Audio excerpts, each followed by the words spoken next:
जानाति राम तव नाम रुचिं महेशः जानाति गौतम सती चरणप्रभावं जानाति दौर्बलपराक्रमम् ईशचापः जानाति राम तव बाणगतिं पयोधिः।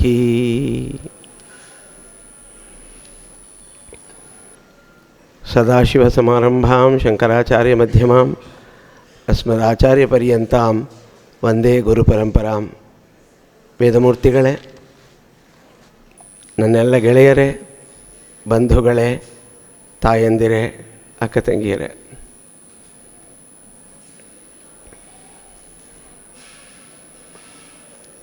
ಗುರುಗಳನ್ನು ನಮ್ಮ ಗುರುಗಳು ಅಂತ ಹೇಳಿ ನಾವು ಒಂದೇ ಅಂತೇವೆ. ಲಕ್ಷಾಂತರ ಮಂದಿ ಭಕ್ತರು ನಮ್ಮ ಗುರುಗಳು, ನಮ್ಮ ದೈವ ಅಂತ ಹೇಳ್ತೇವೆ. ಆದರೆ ಆ ದೈವ ಅಥವಾ ಗುರುಗಳು ನಮ್ಮನ್ನು ನಮ್ಮ ಶಿಷ್ಯರು ಅಂದ್ಕೊಳ್ಳೋದಿದೆಯಲ್ಲ, ಅದು ಭಾಗ್ಯದಿಂದ ಸಿಗತ್ತೆ. ಬಹುಶಃ ಇಲ್ಲಿ ನೆರೆದಿರ್ತಕ್ಕಂಥ ಎಲ್ಲ ಶಾಸನ ತಂತ್ರದ ಪದಾಧಿಕಾರಿಗಳಿಗೂ ಕೂಡ ಆ ಭಾಗ್ಯ ಸಿಕ್ಕಿದೆ. ಕಾರಣ ಗುರುಗಳು ನಮ್ಮವರು ಅಂದ್ಕೊಂಡಿದ್ದಾರೆ. ಗಿರಿಜೆ ತಪಸ್ ಮಾಡಿದ್ಲು, ಪರಮೇಶ್ವರ ಪ್ರತ್ಯಕ್ಷನಾದ.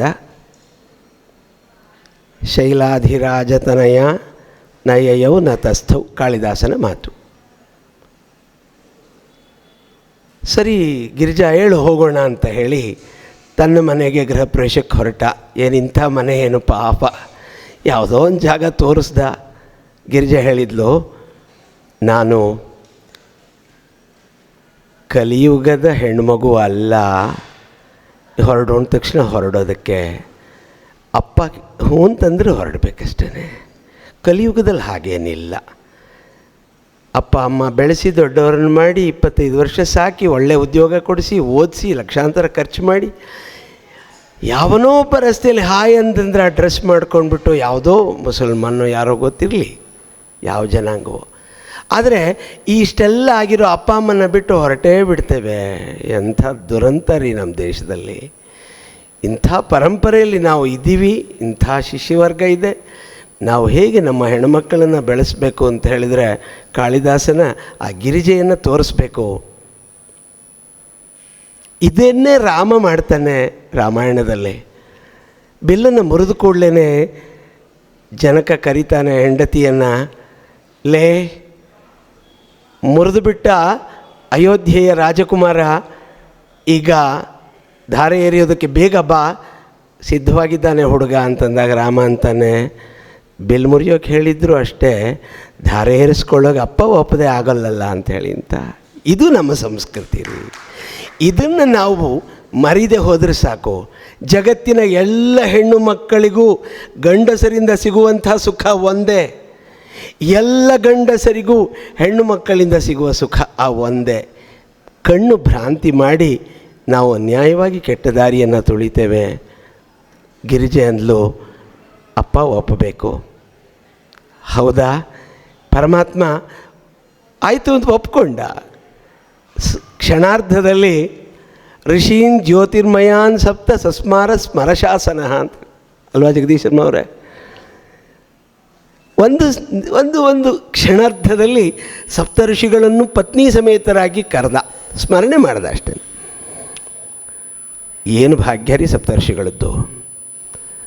ಪರಮೇಶ್ವರನನ್ನು ಸಪ್ತರ್ಷಿಗಳು ಆಹರ್ನಿಶಿ ತಪಸ್ಸು ಮಾಡಿ ಪಡ್ಕೊಳ್ಬೇಕು ಅಂತ ಹೇಳಿ ಅಂದ್ಕೊಳ್ತಾ ಇರ್ತಾರೆ. ಪರಮೇಶ್ವರನೇ ಒಂದು ಸಾರಿ ಸ್ಮರಣೆಯನ್ನು ಮಾಡ್ದ ಅಂದಾಗ ಆ ಕ್ಷಣದಲ್ಲಿ ಅವನ ಮುಂದೆ ನಿಂತಿರುವ ಪರಮಾತ್ಮ, ಯದ್ಬ್ರಹ್ಮ ಸಮ್ಯಗ್ ಆಮ್ನಾಥಂ ಯದಗ್ನೌ ವಿಧಿವದ್ಹುತಂ ಯಚ್ಚತಪ್ತಂ ತಪಸ್ತಸ್ಯ ವಿಪಕ್ವಂ ಫಲಮಜ್ಜನಃ ಯಸ್ಯ ಚೇತಸಿ ವರ್ತೇಥಾಃ ಸತಾವತ್ ಕೃತಿನಾಂ ವರಃ ಕಿಂ ಪುನರ್ಬ್ರಹ್ಮಯೋನೇರ್ಯಃ ತವ ಚೇತಸಿ ವರ್ತತೆ. ನಮ್ಮ ಭಾಗ್ಯ ಅಂದರೆ ನಾವು ನಿಮ್ಮನ್ನು ನಮ್ಮ ಪರಮೇಶ್ವರ, ನಮ್ಮ ದೈವ, ನಮ್ಮ ಸ್ವಾಮಿ ಅಂತ ಹೇಳ್ತೇವೆ. ಕೋಟ್ಯಂತರ ಜನ ಹೇಳ್ತೇವೆ, ಭಕ್ತರೆಲ್ಲ ಹೇಳ್ತೇವೆ, ಹಾಡಿ ಹೊಗಳ್ತೇವೆ. ಆದರೆ ನೀನು ಸಪ್ತರ್ಷಿಗಳನ್ನು ಒಮ್ಮೆ ಸ್ಮರಣೆ ಮಾಡಿದೆಯಲ್ಲ, ಇದು ನಮ್ಮ ಭಾಗ್ಯ ಅಂಥೇಳಿ ಅಂತ. ಯಾಕೆ ಇಷ್ಟೆಲ್ಲ ಪೀಠಿಕೆ ಹಾಕಿದೆ ಗೊತ್ತಾ?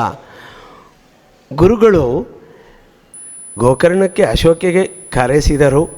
ಅಲ್ಲಿ ನನ್ನ ಶೋಕವೆಲ್ಲ ನಾಶವಾಯಿತು. ಯಾಕೆ? ಅದು ಅಶೋಕೆ ತಾನೆ. ಮತ್ತೆ ನನ್ನನ್ನು ನೆನಪು ಮಾಡಿಕೊಂಡ್ರಲ್ಲ, ಅದಕ್ಕೆ ನಾನು ಭಾಗ್ಯವಂತ. ಅದಕ್ಕೆ ನೆನಪು ಮಾಡಿಕೊಂಡಿದ್ದೆ ನಾನು. ಬಂಧುಗಳೇ, ಮಹಾತ್ಮರಾದಂತಹ ಶಂಕರನಾರಾಯಣ ಘನಪಾಠಿಗಳು ಇಲ್ಲಿ ಕೂತು ಜಾಗ. ಅವರ ಧೂಳಿನ ಕಣಕ್ಕೂ ನಾನೇನು ಸಮನಲ್ಲ. ಸಪ್ತಪೌರುಷೇಯ ವೇದಾಧ್ಯಯನ ಸಂಪನ್ನರ ಮನೆ, ಔಪಾಸನಾದಿ ನಿತ್ಯಕರ್ಮಗಳನ್ನು ಮಾಡಿದವರಂತಹ ತಂದೆ ಅಜ್ಜ ತಾತಂದಿರ ಆ ಮನೆಯಲ್ಲಿ ಹುಟ್ಟಿದ್ದೇನೆ ಎನ್ನುವಂಥ ಏಕಮಾತ್ರ ಯೋಗ್ಯತೆ ನನಗೆ ಇಲ್ಲಿ ಕೂಡಲಿಕ್ಕೆ. ಅಷ್ಟು ಬಿಟ್ಟರೆ ಯಾವ ದೊಡ್ಡ ವಿದ್ವಾಂಸನೂ ಅಲ್ಲ, ಅನುಷ್ಠಾನ ಪರನೂ ಅಲ್ಲ. ರಾಮಾಯಣದಲ್ಲಿ ಆಂಜನೇಯ ಹೇಳ್ತಾನೆ, ಮತ್ತಃ ಪ್ರತ್ಯವರಃ ಕಶ್ಚಿತ್ ನಾಸ್ತಿ ಸುಗ್ರೀವ ಸನ್ನಿಧೌ ಅಂತ. ಏನು ಮಾತು ರೀ ಆಂಜನೇಯಂದು. ಇಡೀ ಸುಗ್ರೀವನ ಸೈನ್ಯದಲ್ಲಿ ನನಗಿಂತ ಕೆಳಗಿನವರು ಯಾರೂ ಇಲ್ಲ, ನಾನೇ ಕನಿಷ್ಠಾತಿ ಕನಿಷ್ಠ ಅಂತ ಹೇಳ್ತಾನೆ ಆಂಜನೇಯ. ನಾವು ನೋಡ್ಕೊಳ್ಬೇಕು, ನಾನೇನು ಮಾಡಿದೆ ಅಂದ್ಕೋಬೇಕೇ ವಿನ ನನಗೇನು ಸಿಕ್ತೂ ಇಲ್ಲ. ಯಾಕೆಂದರೆ ಸನ್ನಿಧಾನ ಆಗಿದೆ, ಪೀಠ ಆಗಿದೆ. ಪೀಠಕ್ಕೆ ನಾವೇನು ಕೊಡಬಹುದು ಅಂತ ಯೋಚನೆ ಮಾಡ್ತಿರಬೇಕು ಪ್ರತಿ ಕ್ಷಣದಲ್ಲೂ. ಎಲ್ಲಿಂದ ಶುರು? ಈ ಒಂದು ಒಂದು ತಂತ್ರಗಾರಿಕೆ ಹೇಗಿದೆ ಅಂದರೆ, ಇದಕ್ಕೆ ಇಂಗ್ಲೀಷ್ನಲ್ಲಿ ರೋಲ್ ಮಾಡೆಲ್ ಅಂತ ಹೇಳ್ತಾರೆ. ಇದೊಂದು ಆದರ್ಶವಾಗಿರ್ತಕ್ಕಂತಹ ಒಂದು ವ್ಯವಸ್ಥೆ. ಸರ್ವಾಧಿಕಾರಿಗಳು, ಜಗದ್ಗುರು ಪೀಠ, ಆನಂತರ ಮಂಡಲಗಳು, 11 ಮಂಡಲ, ವಲಯಗಳು, ಉಪವಲಯಗಳು, ಖಂಡಗಳು, ಕೊನೆಯಲ್ಲಿ ಗುರಿಕಾರರು ಅಂಥೇಳಿ ಇಂಥ ಎಲ್ಲರಿಗೂ ಒಂದೊಂದು ಹೆಸರನ್ನು ಕೊಟ್ಕೊಂಡು ಎಲ್ಲ ವ್ಯವಸ್ಥೆಯನ್ನು ಮಾಡಿದರು. ಅದೊಂದು ಅದ್ಭುತ. ನನಗೆ ಅಲ್ಲೇ ಆಶ್ಚರ್ಯ ಅನ್ನಿಸ್ಲಿಲ್ಲ. ನನಗೆ ಆಶ್ಚರ್ಯ ಅನಿಸಿದ್ದೇನು ಅಂದರೆ, ನೀವು ನಿಮ್ಮೆಲ್ಲ ಕೆಲಸದ ಒತ್ತಡಗಳ ನಡುವೆ ಇದಕ್ಕೆ ನಿಮ್ಮ ಕಾಲವನ್ನು ಕೊಡ್ತಿದ್ದೀರಲ್ಲ, ಇದು ತ್ಯಾಗ. ಈ ತ್ಯಾಗಕ್ಕೆ ಬ್ರಾಹ್ಮಣ ಸಮಾಜ ಯಾವತ್ತಿಗೂ ಕೂಡ ಹೆಸರನ್ನು ಉಳಿಸ್ಕೊಂಡಿದೆ. ಬ್ರಾಹ್ಮಣರಿಗೆ ಯಾಕೆ ಗೌರವ ಅಂದರೆ, ಯಾವತ್ತೂ ಅವರ ಪ್ರಾರಬ್ಧ ತನಗಾಗಿ ಏನೂ ಕೇಳ್ಕೊಳ್ಳೋದೇ ಇಲ್ಲ. ಪರಮಾತ್ಮ ಲೋಕಾ ಸಮಸ್ತ ಸುಖಿನೋ ಭವಂತು, ಎಲ್ಲ ಚೆನ್ನಾಗಿದ್ರು ನಾನು ಚೆನ್ನಾಗಿರ್ತೀನಿ ಅಂತ ಹೇಳೋವಂಥ ಏಕಮಾತ್ರ ಸಮಾಜ ಇದ್ದರೆ ಬ್ರಾಹ್ಮಣ ಸಮಾಜ. ಆಂಜನೇಯ ಹೇಳ್ತಾನೆ, ನನಗಿಂತ ಕೆಳಗಿನವರು ಯಾರೂ ಇಲ್ಲ ಅಂತ. ಇದು ನಮಗೆ ಒಂದು ಪಾಠ, ಆಂಜನೇಯನ ಪಾಠ. ಹಾಗಾದರೆ ಆಂಜನೇಯ ಎಷ್ಟು ದೊಡ್ಡವನು ಅನ್ನೋದನ್ನು ದಶರಥನ ಮನೆಯಲ್ಲಿ ಊನ ಷೋಡಶ ವರ್ಷೋಯಂ, ಇನ್ನು 16 ತುಂಬದ ರಾಮ, ವಿಶ್ವಾಮಿತ್ರ ಮಹರ್ಷಿ ಬಂದ. ಅದೊಂದು ಸಾಮಾನ್ಯ ಋಷಿಯಲ್ಲ, ಅದೊಂದು ವಿಶ್ವವಿದ್ಯಾನಿಲಯ. ಆ ವಿಶ್ವಾಮಿತ್ರ ಯೂನಿವರ್ಸಿಟಿ ಅಯೋಧ್ಯೆಗೆ ಬರುತ್ತೆ ಒಬ್ಬ ವಿದ್ಯಾರ್ಥಿಯನ್ನು ಹುಡುಕೊಂಡು. ನಾವು ಪ್ರಶಸ್ತಿಗಾಗಿ ವಿಶ್ವವಿದ್ಯಾನಿಲಯಗಳನ್ನು ಅಲಿತೀವಿ. ನಮಗೆ BA ಸಿಗತ್ತೇನೋ, MA ಸಿಗತ್ತೇನೋ, ಯಾವುದೋ ಒಂದು ಜುಜುಬಿ ಕೆಲಸ ಸಿಗತ್ತೇನೋ ಅಂಥೇಳಿ ಹುಡುಕ್ತೇವೆ. ಅದ್ಭುತವಾದಂತಹ ಗುರುಕುಲಗಳನ್ನು ಮಾಡಿರ್ತಕ್ಕಂಥ ಇಲ್ಲಿ ಉಚಿತವಾಗಿ ಅನ್ನ ಕೊಡ್ತೇವೆ, ವಸ್ತ್ರ ಕೊಡ್ತೇವೆ, ಹಣವನ್ನು ಕೊಡ್ತೇವೆ. ಬಂದು ವಿದ್ಯಾಭ್ಯಾಸ ಮಾಡಿ ಅಂತ ಹೇಳಿದರೆ ಹೋಗ್ತೇವೆ ಯಾವುದೋ ಒಂದು ವಿಶ್ವವಿದ್ಯಾನಿಲಯಕ್ಕೆ. ಅವರು ಕೊಡುವಂತಹ ಪ್ರಶಸ್ತಿಗೆ ಒದ್ದಾಡ್ತೇವೆ. ರಾಮ ಹೋಗಲಿಲ್ಲ. ರಾಮನನ್ನು ಹುಡುಕೊಂಡು ವಿಶ್ವವಿದ್ಯಾನಿಲಯ ಮನೆಗೆ ಬಂತು. ಅಂಥ ರಾಮ ಭಿಕ್ಷು ವೇಷದಲ್ಲಿ ಬಂದಂತಹ ಆಂಜನೇಯನನ್ನು ಅವನು ಪ್ರಶಸ್ತಿ ಕೊಡ್ತಾನೆ. ನಾ ಋಗ್ವೇದ ವಿನೀತಸ್ಯ, ನಾ ಯಜುರ್ವೇದ ಧಾರಿಣಃ, ನಾ ಸಾಮ ವಿದುಷಃ ಶಕ್ಯಮೇವಂ ಪ್ರಭಾಷಿತು. ಲಕ್ಷ್ಮಣ ಕೇಳೋ, ಯಾವ ಪುಣ್ಯಾತ್ಮ ಇವನು ಅಂತ. ಎಲ್ಲ ಶಾಸ್ತ್ರಗಳನ್ನು ಓದಿರೋಂಥ ಅವರಿಗೂ ಹೀಗೆ ಮಾತಾಡೋಕ್ಕಾಗೋದಿಲ್ಲ ಕಣೋ. ನ ಕಿಂಚಿದ ಅಪಶಬ್ದಿತಂ, ಒಂದು ಅಪಶಬ್ದ ಇಲ್ಲ. ಏನು ವ್ಯಾಕರಣ ಓದಿದ್ದಾನೆ ಕೇಳೋ ಲಕ್ಷ್ಮಣ ಅಂತ ಹೇಳಿ ರೋಮಾಂಚಿತವಾಗ್ತಾನೆ ರಾಮ. ಅಂಥ ರಾಮನಿಂದ ಪ್ರಶಸ್ತಿ ಪಡೆದಂತಹ ಆಂಜನೇಯ ಹೇಳ್ತಾನೆ, ಮತ್ತಃ ಪ್ರತ್ಯವರ ಕಶ್ಚಿತ್ ನಾಸ್ತಿ ಸುಗ್ರೀವ ಸನ್ನಿಧೌ. ಹಾಗಾದರೆ ಸುಗ್ರೀವನ ಸೈನ್ಯದಲ್ಲಿ ಇವನಿಗಿಂತ ಮೇಲವರೇ ಅಂತಾಯಿತು. ಅಂಥ ಆಂಜನೇಯ ಎಷ್ಟೆಲ್ಲ ಸಾಧನೆ ಮಾಡ್ದ ಅಂತನ್ನೋದು ಕನ್ನಡಿ ಇದೆ ರಾಮಾಯಣದಲ್ಲಿ. ಅವನು ಮಾಡಿದಂತಹ ರಾಮನ ಸೇವೆ ಇದೆಯಲ್ಲ, ಏನನ್ನಾದರೂ ಬಯಸಿದ್ದೇನು? ಹಾರವನ್ನು ಕೊಟ್ಟರೆ ಅದನ್ನು ಕಚ್ಚಿ ನೋಡ್ದ ಅಂತ ಹರಿಕಥಾ ವಿದ್ವಾಂಸರು ಹೇಳ್ತಾರೆ. ಅದರಲ್ಲಿ ರಾಮ ಇದ್ದರೆ ಬೇಕು ಆ ಮಣಿ, ರಾಮನಿಲ್ಲದ ಮಣಿ ಕಟ್ಕೊಂಡು ನಾನೇನು ಮಾಡಲಿ ಅಂತೇಳಿ. ನಮಗೆ ಸೇವಾ ಮಾತ್ರ ಉದ್ದೇಶದಿಂದ ಬಂದಾಗ ಮಾತ್ರ ಇಂಥ ಪೀಠಗಳು ಜಗತ್ತಿಗೆ ಏನನ್ನಾದರೂ ಮಾಡುತ್ತೆ. ಬರೇ ಪೀಠ ಮಾಡೋದಿಲ್ಲ, ಪೀಠ ಸಂಕಲ್ಪವನ್ನು ಮಾಡುತ್ತೆ, ತಪಸ್ಸನ್ನು ಮಾಡುತ್ತೆ. ಆ ಸಂಕಲ್ಪ ಮತ್ತು ತಪಸ್ಸನ್ನು ನಮಗೆ ಧಾರೆ ಎರೆಯುತ್ತೆ. ನಾವು ಅಖಂಡ ಸಮಾಜವನ್ನು ಏನು ಬೇಕಾದರೂ ಕೂಡ ಪರಿವರ್ತನೆ ಮಾಡುವಂಥ ಶಕ್ತಿ ನಮಗಿದೆ. ಹಾಗಾಗಿ ನೀವು ನಿಮ್ಮ ಕಾಲವನ್ನು, ಅಮೂಲ್ಯವಾದಂತಹ ಸಮಯವನ್ನು ಇಂಥ ಒಂದು ಸನ್ನಿಧಿಯ ಆದೇಶಕ್ಕೆ ಅನುಗುಣವಾಗಿ ಇಡೀ ಸಮಾಜವನ್ನು ಒಟ್ಟು ಮಾಡಿ ಮುಂದೆ ತೆಗೆದುಕೊಂಡು ಹೋಗ್ತಕ್ಕಂಥ ಒಂದು ಜವಾಬ್ದಾರಿಯನ್ನು ಹಂಚಿದಾರಲ್ಲ, ಅದು ಪರಮ ಭಾಗ್ಯ. ಇದು ಶಾಸನತಂತ್ರದ ಒಂದು ನನಗೆ ಆಕರ್ಷಿತವಾದಂತಹ ಅಂಶ. ಸುಗಾರ್ಹ ಪತ್ಯೋ ವಿದಹನ್ನರಾತೀರುಷ ಸಶ್ರೇಯಸಿ ಶ್ರೇಯಸೀರ್ದಧತ್ ಅಗ್ನೇ ಸಪತ್ನಾಗುಂ ಅಪಬಾಧಮಾನೋ ರಾಯಸ್ಪೋಷಮಿಷಮಸ್ಮೂರ್ಜಮಸ್ಪಾಸು ದೇಹಿ. ಪ್ರತಿನಿತ್ಯ ಅಗ್ನಿಹೋತ್ರವನ್ನು ಆರಂಭ ಮಾಡುವಾಗ ಆ ಯಜ್ಞೇಶ್ವರನ ಮುಸುಕನ್ನು ತೆಗೆಯುವ ಮೊದಲು ಪ್ರಾರ್ಥನೆಯನ್ನು ಮಾಡುವಂಥ ಮಂತ್ರ ಇದು. ಹೇ ಗಾರ್ಹಪತ್ಯ, ವಿದಹನ್ನರಾತೀಹಿ, ಶತ್ರುಗಳನ್ನು ಭಸ್ಮ ಮಾಡು. ಎಲ್ಲೆಲ್ಲಿ ಶತ್ರುಗಳು ಅಡಕ್ಕೊಂಡಿದ್ದಾರೆ, ಪೆಹಲ್ಗಾಮಲ್ಲೂ ಇರ್ತಾರೆ, ಜಮ್ಮುಲೂ ಇದ್ದಾರೆ, ನಮ್ಮ ಮಧ್ಯಾಹ್ನ ಇರೋ ಸಾಧ್ಯತೆ ಇರುತ್ತೆ. ಎಲ್ಲಿ ಯಾವುದು ಸ್ಫೋಟವಾಗತ್ತೆ ಗೊತ್ತಾಗೋದಿಲ್ಲ. ಆನಂದವಾಗಿ ನೂರಾರು ಸಾವಿರಾರು ಜನ ಸೇರಿದ ಜಾಗದಲ್ಲಿ ಅವರ ಕಣ್ಣಿನಲ್ಲಿ ರಕ್ತ ಬರುವ ಹಾಗೆ ಮಾಡ್ತಕ್ಕಂಥ ಶತ್ರು ಪಡೆ ಎಲ್ಲ ಕಡೆಯಲ್ಲಿಯೂ ಕಾಣ್ತಾ ಇದೆ. ಅಂತಃಶತ್ರುಗಳೂ ಇವೆ, ಬಾಹ್ಯ ಶತ್ರುಗಳೂ ಇವೆ. ಎಲ್ಲವನ್ನೂ ಕೂಡ ನಿರ್ನಾಮ ಮಾಡಿ ಉಷಸ ಶ್ರೇಯಸಿ ಶ್ರೇಯಸೀರ್ದಧತ್, ಪ್ರತಿನಿತ್ಯವೂ ಪ್ರತಿ ಮುಂಜಾನೆಯೂ ನಮಗೆ ಒಳ್ಳೆಯದನ್ನು ಮಾಡ್ತಾ ಹೋಗಪ್ಪ ಪರಮಾತ್ಮ ಅಂತ ಹೇಳಿ ಅಗ್ನಿಯ ಆರಾಧನೆಯನ್ನು ಮಾಡುವಾಗ ಅಗ್ನಿಹೋತ್ರಿಗಳು ಹೇಳ್ತಕ್ಕಂಥ ಮಂತ್ರವಿದು. ಯಾಕೆ ಅಗ್ನಿಹೋತ್ರಗಳು ಅಥವಾ ಔಪಾಸನಾದಿ ಅಗ್ನಿ ಸಂಬಂಧವಾದಂತಹ ಕರ್ಮ ಹೆಚ್ಚೆಚ್ಚು ನಡೀಬೇಕು ಅಂತ ನಾನು ಪ್ರತಿಪಾದನೆ ಮಾಡ್ತೇನೆ ಅಂದರೆ, ಅಗ್ನಿ ಎಲ್ಲರ ಒಳಗೂ ಇರೋದರಿಂದ ನಾವೆಲ್ಲ ಇದ್ದೀವಿ. ಇನ್ನು ಅಗ್ನಿ ಆರಿದರೆ ಪಾಪ ಇನ್ನು ಸ್ನಾನಕ್ಕೆ ಹೊರಡಬಹುದು ಅಂತ ಹೇಳ್ತಾರೆ. ಅಗ್ನಿ ಆರುವ ಹಾಗಿಲ್ಲ. ಎಲ್ಲಿಯವರೆಗೆ ಅಗ್ನಿ ಇರ್ತಾನೋ ಒಳಗೆ, ಅಲ್ಲಿಯ ತನಕ ನಾವೆಲ್ಲ ಜೀವಿಗಳಾಗ್ತೇವೆ. ಅಗ್ನಿ ಊರ್ಧ್ವಮುಖ, ನಮ್ಮ ಕೀರ್ತಿ ತಪಸ್ಸು ಎಲ್ಲವೂ ಕೂಡ ಊರ್ಧ್ವಮುಖವಾಗಬೇಕು. ಅಗ್ನಿ ಪ್ರಕಾಶಕ, ಅಗ್ನಿ ಉಷ್ಣಕಾರಕ. ನಮ್ಮ ಹತ್ತಿರ ಬಂದರೆ ಯಾವ ದುಷ್ಟಶಕ್ತಿಯೂ ಬರದ ಹಾಗೆ ಮಾಡಬೇಕು ಅಂದರೆ ಅಗ್ನಿಯ ಉಪಾಸನೆ. ಹಾಗಾಗಿ ಅಗ್ನಿಯ ಉಪಾಸನೆ ಎಲ್ಲಿಂದ ಶುರು ಮಾಡಬೇಕಾಗತ್ತೆ? ಮಹಾತ್ಮರು ಹೇಳಿದರು, 8ನೇ ವಯಸ್ಸಿಗೆ ಉಪನಯನವನ್ನು ಮಾಡಿ ಆ ಮಗುವಿಗೆ ಸಮಿಧಾಧಾನವನ್ನು ಮಾಡಿಸಿ. ಶ್ರದ್ಧಾಂ ಮೇಧಾಂ ಯಶಃ ಪ್ರಜ್ಞಾಂ ವಿದ್ಯಾಂ ಬುದ್ಧಿಂ ಶ್ರಿಯಂ ಬಲಂ. ಇನ್ನೇನು ಬೇಕ್ರಿ ಬ್ರಾಹ್ಮಣರಿಗೆ? ಆಯುಷ್ಯಂ ತೇಜ ಆರೋಗ್ಯಂ ದೇಹಿ ಮೇ ಹವ್ಯವಾಹನ. ತಾಯಂದಿರೇ, ನಿಮ್ಮ ಮಗು ಬೆಳಗ್ಗೆದ್ದು ಸ್ನಾನ ಮಾಡುತ್ತಾ, ಸಂಧ್ಯಾ ಮಾಡುತ್ತಾ, ಸಮಿಧಾಧಾನ ಮಾಡುತ್ತಾ, ಬ್ರಹ್ಮಯಜ್ಞ ಮಾಡುತ್ತಾ, ಪ್ರಾಧ್ಯಾನಿಕವನ್ನು ಮಾಡುತ್ತಾ ನಿಗಾ ಮಾಡಿ. ಹೌದು ಇಷ್ಟೆಲ್ಲ ಮಾಡಿಸೋದಕ್ಕೆ ಶಾಲೆಗೆ ನಾನೇ ಹೋಗಬೇಕಾಗತ್ತೆ ಅವನನ್ನು ಮನೇಲಿ ಬಿಟ್ಟು ಅಂತ ಹೇಳ್ತೀರಿ. ಬಿಡೋದು ಸುಲಭ, ಮಾಡೋದು ಕಷ್ಟ. ನೋಡಿ, ಇಷ್ಟು ಜನ ಬಂದು ಇಲ್ಲಿ ಸೇರಿದ್ದೀರಲ್ಲ, ಈ ಪೀಠಕ್ಕೆ ನಾವು ಏನು ಮಾಡಬಹುದು ಅಂತ ಹೇಳಿ ಕಾಯ್ತಾ ಕೂತಿದ್ದೀರಲ್ಲ, ಯಾವ ವ್ಯಾಸ ಪೂರ್ಣಿಮೆಯ ಮಂತ್ರಾಕ್ಷತೆಯನ್ನು 1.5 ಲಕ್ಷ ಮನೆಗೆ 48 ಗಂಟೆಯೊಳಗೆ ನೀವು ತಲುಪಿಸ್ತಿದ್ದೀರಲ್ಲ, ಆ ಶ್ರದ್ಧೆ, ಆ ಭಕ್ತಿ, ಬೇರೆಲ್ಲ ಕೆಲಸ ಇಲ್ಲದೇ ನೀವೇನು ಬಂದಿಲ್ಲ. ಇದೆಲ್ಲವನ್ನು ಮಾಡಿಯೇ ನೀವು ಬಂದಿರ್ತೀರಿ. ಆದ್ದರಿಂದ ಆ ನಿತ್ಯದ ಕರ್ಮವನ್ನು ಮಾಡಿಸಿದಾಗ ಆ ಮಗುವಿನಲ್ಲಿ ನೀವೇ ಕಾಣ್ತೀರಿ, ಒಂದಲ್ಲ ಒಂದು ದಿವಸ ಅವನು ಬೃಹತ್ತಾಗಿ ಬೆಳೆಯೋದನ್ನು. ನಮ್ಮ ಮನೆಯಲ್ಲಿ ಯಾಕೆ ಶಂಕರಾಚಾರ್ಯರಂಥ ಮಹಾತ್ಮರು ಹುಟ್ಟೋದಿಲ್ಲ? ಯಾಕೆಂದರೆ ನಮಗೆ ಬಿಡೋದ್ರಲ್ಲೇ ಆಸಕ್ತಿ. ಮಗು 8:30 ತನಕ ಮಲಗದೆ ಹೋದರೆ ಎದ್ರು ನನಗೆ ಒಳಗಡೆ ಕೆಲಸ ಮಾಡೋಕ್ಕೆ ಬಿಡೋದಿಲ್ಲ ಅಂತ. ನಾವಿದ್ದೀವಲ್ಲ, ನಮ್ಮ ಪಡೆ ಆ ಕೆಲಸ ಎಲ್ಲ ಆ ಕಡೆಗೆ ಸರಿಸ್ಬಿಟ್ಟು ನಮ್ಮ ಕೆಲಸಕ್ಕೆ ಹೋಗ್ತೀವಿ. ಇಬ್ಬರದ್ದು ಸಮಪಾಲು ಸಮಬಾಳು. ಯಾಕೆಂದರೆ ಮದುವೆಯಲ್ಲೇ ಹೇಳಿರ್ತೀವಿ, ಅರ್ಥೇಚ ಕಾಮೇಚ ಧರ್ಮೇಚ ನಾತಿಚರಾಮಿ ಅಂತೇಳಿ. ಇದೆಲ್ಲವೂ ಧರ್ಮ ಕಾರ್ಯವೇನೆ. ಈಗಿನೂ ಹೇಳ್ತಾ ಇದ್ದರು ಯಜ್ಞೋಪವೀತದ ಬಗ್ಗೆ. ಅರೆ ಯಜ್ಞಕ್ಕಾಗಿಯೇ ರೀ ಉಪವೀತ. ನಾವು ಮಾಡೋದು ಪ್ರತಿಯೊಂದು ಯಜ್ಞವೇ. ಅನ್ನಪಾನೀಯವನ್ನು ತೆಗೆದುಕೊಳ್ಳೋದು ಒಂದು ಯಜ್ಞವೇ. ಪ್ರಾಣಾಹುತಿಯನ್ನು ಕೊಡ್ತೇವೆ, ಆ ಯಜ್ಞವೇ.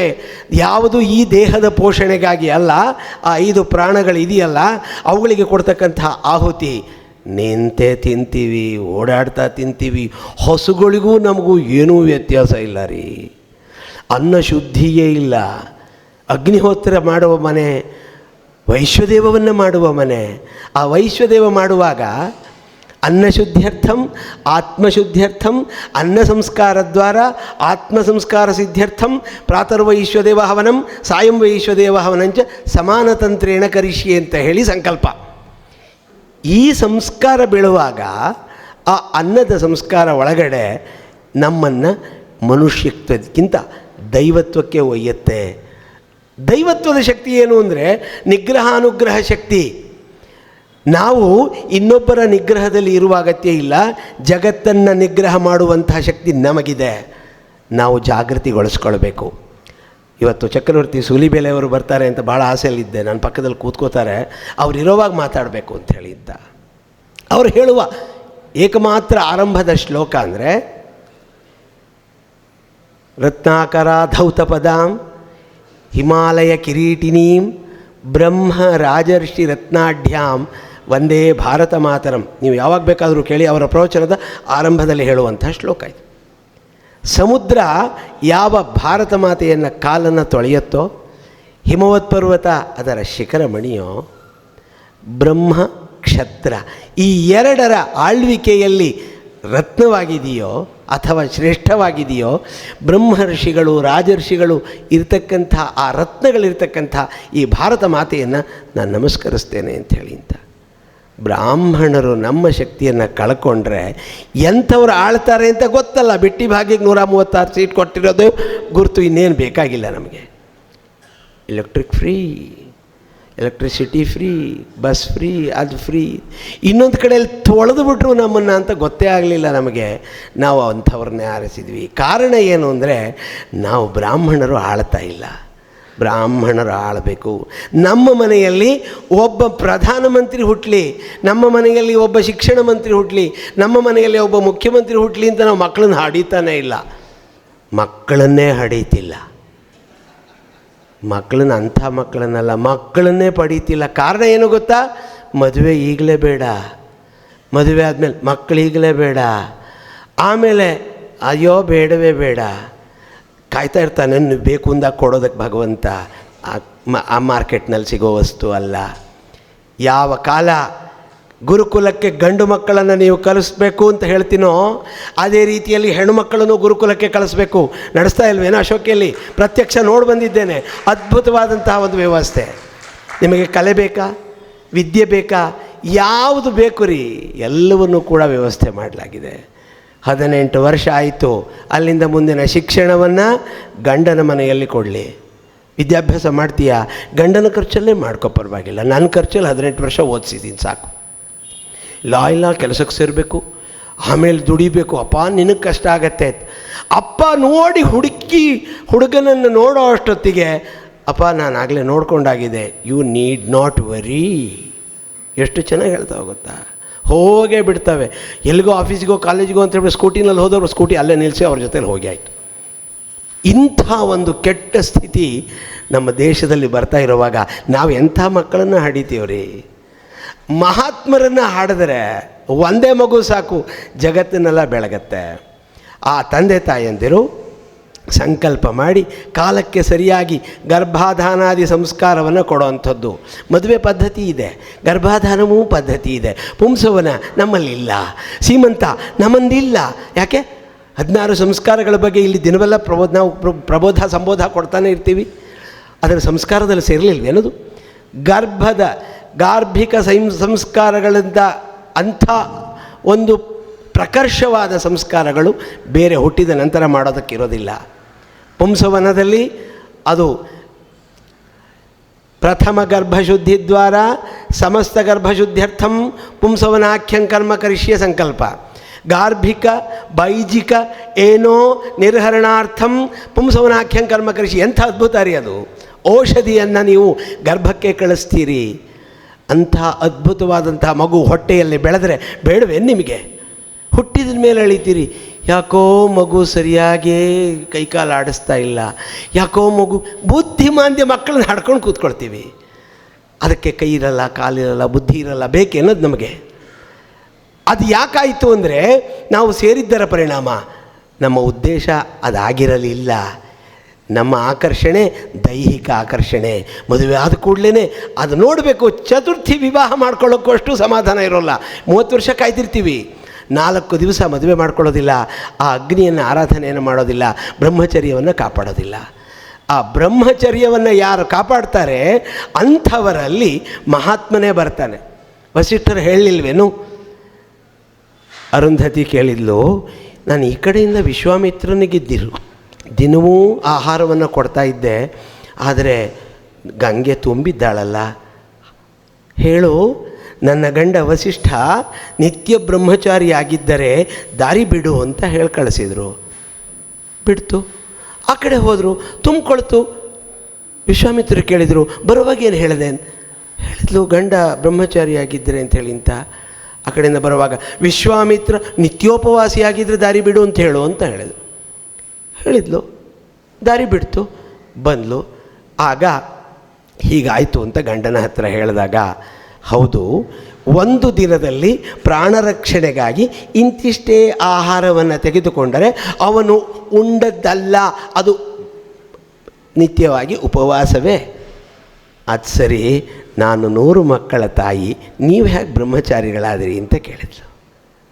ಯಾವತ್ತಾದರೂ ದೈಹಿಕ ಆಕರ್ಷಣೆಗೆ ಕಾಮಕ್ಕೆ ಬಿದ್ದು ನಿನ್ನೊಂದಿಗೆ ಸೇರಿರೋ ನೆನಪಿದೆಯೇನು ಅರುಂಧತಿ ಅಂತ ಕೇಳಿದರು ವಸಿಷ್ಠರು. ಎಂಥ ಬ್ರಹ್ಮಚಾರಿ ರೀ! ನಾಚಿಬಿಟ್ಲು ಅರುಂಧತಿ. ನಮಗೆ ಆಕರ್ಷಣೆ ಕಾಮವೇ. ಆ ಕಾಮದಿಂದ ನಾವೇನು ಮಾಡ್ತೇವೆ? ಹಗಲು ರಾತ್ರಿ, ಗ್ರಹಣ, ಸಂಕ್ರಮಣ, ಅಮಾವಾಸ್ಯೆ, ದುರ್ದಿನಗಳು ಯಾವತ್ತಾಯ್ತೋ ಅವತ್ತು ಸೇರ್ತೀವಿ. ಅಂದಮೇಲೆ ಯಾವುದಾಯ್ತೋ ಅದು ಹುಟ್ಟತ್ತೆ. ಸಾಯೋ ತನಕ ನಾವು ಅನುಭವಿಸ್ಬೇಕು. ಆದ್ದರಿಂದ ಪುಂಸವನಾದಿ ಏನು ಗಾರ್ಭಿಕ ಸಂಸ್ಕಾರಗಳಿದೆ ಮಾಡಬೇಕಲ್ವೇ? ಸೀಮಂತವನ್ನೇನ ಮಾಡಬೇಕಲ್ವೇ? ಇದನ್ನು ಪೀಠವೇ ಹೇಳಬೇಕು ಅಂತ ಕಾಯುವ ಅಗತ್ಯ ಇಲ್ಲ. ನಿಮ್ಮ ಪುರೋಹಿತರು ಕೇಳಿ, ಅವರು ಹೇಳ್ತಾರೆ ಎಲ್ಲವನ್ನು. ಶಾಸ್ತ್ರಗಳು ಎಷ್ಟು ಸುಲಭವಾಗಿ ಇವತ್ತು ಸಿಕ್ಕಿವೆ ಅಂದರೆ 8 ವರ್ಷದ ಹೆಣ್ಣು ಮಗು ಕೂಡ ಓದ್ತಾ ಹೋಗಬಹುದು. 8 ವರ್ಷದ ಮಗುವಿಗೆ, ಯಾವ ಗಂಡು ಮಗುವಿಗೆ ನಾವು ಉಪನಯನ ಸಂಸ್ಕಾರವನ್ನು ಕೊಡ್ತೇವೋ ಅವಳಿಗೆ ವಿವಾಹ ಆ ಕಾಲದಲ್ಲಿ ಮಾಡಬೇಕು ಅಂತ ಶಾಸ್ತ್ರ ಇದೆ. ಯಾಕೆ?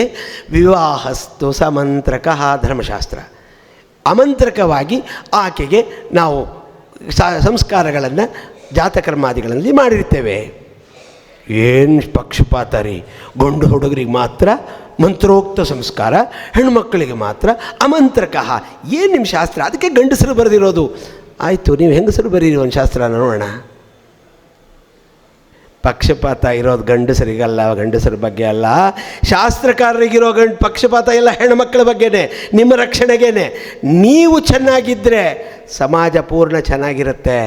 ಅದಕ್ಕೆ ಹೇಳ್ತಾರೆ, ಸ್ತ್ರೀಷು ದುಷ್ಟಾಸು ವಾರ್ಷ್ಣೇಯ ಜಾಯತೆ ವರ್ಣಸಂಕರ. ಅವರಲ್ಲಿ ಏನಾದರೂ ಕೂಡ ಕೆಡುಕು ಉಂಟಾದರೆ ವರ್ಣಸಾಂಕರ್ಯ ಉಂಟಾಗತ್ತೆ. ಆದ್ದರಿಂದ ಸ್ತ್ರೀಗೆ ಪಕ್ಷಪಾತ.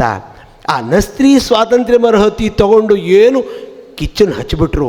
ಹೆಣ್ಣುಮಕ್ಕಳಿಗೂ ಗಂಡು ಮಕ್ಕಳಿಗೂ ನಾವು ದ್ವೇಷವನ್ನು, ವರ್ಣಗಳಲ್ಲಿ ದ್ವೇಷ ಹಚ್ಚಿ ಆಯಿತು, ಪರಸ್ಪರ ಮನುಷ್ಯರಲ್ಲಿ ದ್ವೇಷ ಹಚ್ಚಿ ಆಯಿತು. ಎಲ್ಲರೂ ಕಿಚ್ಚಿನಲ್ಲಿ ಕಚ್ಚಾಡಬೇಕು. ಹೆಣ್ಣು ಮಕ್ಕಳು ಗಂಡು ಮಕ್ಕಳಲ್ಲಿ ಒಂದೇ ವರ್ಣದಲ್ಲಿಯೇ, ಒಂದೇ ಜಾತಿಗಳಲ್ಲಿಯೇ ಕಿಚ್ಚನ್ನು ಹಚ್ಚಿದರು. ನೋಡಿ, ನಿಮಗೆ ಸ್ವಾತಂತ್ರ್ಯ ಇಲ್ಲ ಅಂತ ಹಾಕಿದ್ದಾರೆ. ಇದು ಮನುವಾದ. ಮನುವಷ್ಟು ಚೆನ್ನಾಗಿ ಯೋಚನೆ ಮಾಡಿದವರು ಯಾರೂ ಇಲ್ಲ. ಪಿತಾ ರಕ್ಷತಿ ಕೌಮಾರೆ. ಯಾಕೆ? ಹುಟ್ಟಿದ ತಕ್ಷಣ ನೀವು 18 ವರ್ಷದ ಹುಡುಗಿ ಆಗಿಬಿಡ್ತೀರೇನು? ಅಪ್ಪ ಅಲ್ವೇ ನಿಮ್ಮನ್ನು ಸಾಕೋದು? ಪಿತಾ ರಕ್ಷತಿ ಕೌಮಾರೆ. ಬಾಲ್ಯದಲ್ಲಿ ಅಪ್ಪ ಸಾಕಬೇಕು, ಒಳ್ಳೆಯ ಶಿಕ್ಷಣವನ್ನು ಕೊಡಬೇಕು, ಸನ್ಮಾರ್ಗದಲ್ಲಿ ನಡೆಸಬೇಕು. ಆ ನಂತರ ಭರ್ತ ರಕ್ಷತಿ ಯೌವನೆ, ಗಂಡ ನಿಮ್ಮನ್ನು ಕಾಪಾಡಬೇಕು.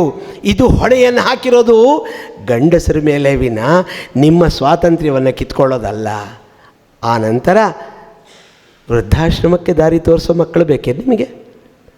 ಸ್ವಾತಂತ್ರ್ಯ ಹರಣ ಮಾಡಿದರು, ನಾವು ಸ್ವತಂತ್ರವಾಗಿ ಬದುಕೋತೀವಿ ಅಂತ ಹೇಳ್ಬಿಟ್ಟು ಅಂತ ಅಂದರೆ ಆ ವೃದ್ಧಾಪ್ಯದಲ್ಲಿ ಏನು ಮಾಡ್ತಾರೆ, ನಿಮ್ಮನ್ನು ಬೀದಿಗೆ ಹಾಕಬಹುದು, ಇಲ್ಲ ವೃದ್ಧಾಶ್ರಮಕ್ಕೆ ಹಾಕ್ಬೋದು.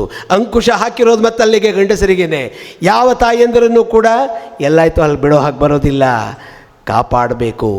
ಮಗು ವೃದ್ಧಾಪ್ಯದಲ್ಲಿ ಕಾಪಾಡಬೇಕು. ಈಗ ಹೇಳಿ, ನಸ್ತ್ರೀ ಸ್ವಾತಂತ್ರ್ಯ ಮರಹತಿಗೆ ಏನು ಅರ್ಥ ಇದೆ ಅಂತ.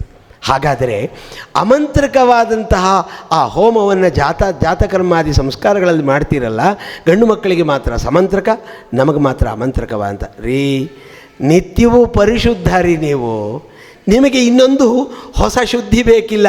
ತೀರ್ಥೋದಕಂಚ ವನ್ನಿಷ್ಠ ನಾಣ್ಯತ ಶುದ್ಧಿ ಮರಹತಃ, ರಾಮನ ಮಾತು. ಸೀತೆ ಇಡೀ ರಾಮಾಯಣದ ಚಿತ್ರವನ್ನು ಚಿತ್ರಶಾಲೆಯಲ್ಲಿ ಬರ್ಕೊಂಡು ಎಲ್ಲಿ ತನಕ ಬಂತು ನೋಡ್ಕೊಂಡು ಬಾ ಅಂತ ಹೇಳಿ ಭಾವಭೂತಿ ಲಕ್ಷ್ಮಣನನ್ನು ಕಳಿಸ್ತಾನೆ ರಾಮನ ಮೂಲಕ. ಅಣ್ಣ, ದೇವ್ಯಾ ಅಗ್ನಿಶುದ್ಧಿ ಪರ್ಯಂತಮ್ ಅಂತ ಹೇಳಿ ಅಂದಾಗ ಶಟಪ್ ಅಂತಾನೆ ರಾಮ. ಏನಂತೀಯ, ಸೀತೆ ಅಂದರೆ ಸಾಮಾನ್ಯ ಅಂದ್ಕೊಂಡಿದೆಯೇನೋ? ಅದೊಂದು ತೀರ್ಥೋದಕ ಕಣೋ, ಅದು ಗಂಗೆ ಕಣೋ, ಅದು ಅಗ್ನಿ ಕಣೋ. ಅಗ್ನಿಯನ್ನು ಶುದ್ಧಿ ಮಾಡೋದಕ್ಕೆ ಇನ್ನೊಂದು ಬೇಕೇನು ವಸ್ತು, ಗಂಗೆಯನ್ನು ಶುದ್ಧಿ ಮಾಡೋದಕ್ಕೆ ಇನ್ನೊಂದು ವಸ್ತು ಬೇಕೇನು? ಹಾಗೆ ಸೀತೆ ಅಂತ ಹೇಳ್ತಾನೆ. ಹಾಗೆ ನೀವು ಸೋಮ, ಗಂಧರ್ವ, ಅಗ್ನಿ 3 ಜನ ನಿಮ್ಮನ್ನು ಪವಿತ್ರ ಮಾಡಿ 4ನೆಯವರಿಗೆ ತಂದು ಮನುಷ್ಯನಿಗೆ ಕೊಡ್ತಾರೆ. ಸೋಮ ಪ್ರಥಮೋ ವಿವಿಧೆ, ಗಂಧರ್ವೋ ವಿವಿಧ ಉತ್ತರ, ತೃತೀಯೋ ಅಗ್ನಿಷ್ಟೇಪತಿ, ತುರೀಯಸ್ತೆ ಮನುಷ್ಯಜಾ. ಏನು ಮಾಡ್ದ? ಸೋಮೋದ ಗಂಧರ್ವಾಯ, ಸೋಮ ಗಂಧರ್ವನಿಗೆ ಕೊಟ್ಟ, ಗಂಧರ್ವ ಅಗ್ನಿಗೆ ಕೊಟ್ಟ, ಅಗ್ನಿ ನಿಮಗೆ ಇಲ್ಲಿ ಕೊಟ್ಟ. ಸೋಮ ಏನನ್ನು ಕೊಟ್ಟ? ನಿಮ್ಮನ್ನು ರೂಪಿಗೆ ಮರಳಾಗ್ತೀವಲ್ಲ, ನಿಮಗೆ ರೂಪ ಕೊಟ್ಟವನು ಸೋಮ. ಗಂಧರ್ವ ಏನು ಕೊಟ್ಟ? ನಿಮ್ಮ ಧ್ವನಿ ಇಂಪಾಗಿ ಎಷ್ಟು ಚೆನ್ನಾಗಿ ಹಾಡ್ತೀರಿ ಅಂತ ಅಂದ್ಬಿಟ್ರೆ ಸಾಕು, ಒಬ್ಬಿ ಹೋಗ್ಬಿಡ್ತೀರಿ. ಆ ಗಾಂಧರ್ವರು ನಿಮಗೆ ಕೊಟ್ಟಿರೋದೇನೋ ಒಳ್ಳೆಯ ಧ್ವನಿಯನ್ನು ಕೊಟ್ಟರು. ಪಾವಕಃ ಸರ್ವಮೇಧ್ಯತ್ವಂ, ನಿಮಗೆ ಸರ್ವಮೇಧ್ಯತ್ವನ್ನ ಶುಚಿಯನ್ನು ಯಾವ ಅಗ್ನಿದೇವ ಕೊಟ್ಟನೋ ಅಂದಮೇಲೆ ಮೇಧ್ಯ ವೈ ಯೋಷಿತ ಸ್ಮೃತಃ, ಧರ್ಮಶಾಸ್ತ್ರದ ಮಾತು. ನೀವು ಸದಾ ಶುದ್ಧರೇ, ನಿಮಗೆ ಯಾಕೆ ಇನ್ನೊಂದು ಶುದ್ಧಿಕಾರಕ ಮಂತ್ರ ಬೇಕು? ಹಾಗಾಗಿ ನಾವು ಅಮಂತ್ರಕವಾಗಿಯೇ ಹೋಮವನ್ನು ಮಾಡ್ತೇವೆ. ನಿಮಗೆ ಶುದ್ಧಿಗೆ ಇನ್ನೊಂದು ವಸ್ತು ಬೇಕಿಲ್ಲ. ಹಾಗಾದರೆ ಚೌಲಕರ್ಮ ನಿಮಗಿಲ್ಲ, ಉಪನಯನ ಕರ್ಮ ಇಲ್ಲ ನಿಮಗೆ. ಹಾಗಾದರೆ ಮಂತ್ರೋಕ್ತವಾದಂತಹ ಕರ್ಮ ನಿಮಗೆ ಯಾವುದಾದ್ರೂ ಒಂದು ಬೇಕಲ್ಲ. ಅದು ವೇದಾಧ್ಯಯನ, ಶಾಸ್ತ್ರಗಳ ಅಧ್ಯಯನ, ವೇದಾಂತಾದಿ ಅಧ್ಯಯನ ಎಲ್ಲವಕ್ಕೂ ಕೂಡ ಹೇಗೆ ಗಂಡು ಮಕ್ಕಳಿಗೆ ಉಪನಯನ ಸಂಸ್ಕಾರವಿದೆಯೋ, ಮಂತ್ರೋಕ್ತವಾಗಿ ನಿಮಗೆ ವಿದ್ಯಾ ಸಂಸ್ಕಾರವೇ ವಿವಾಹ. ಅದಕ್ಕೆ 8ನೇ ವರ್ಷಕ್ಕೇ ವಿವಾಹ ಅಂತ ಹೇಳಿದ್ದಾರೆ.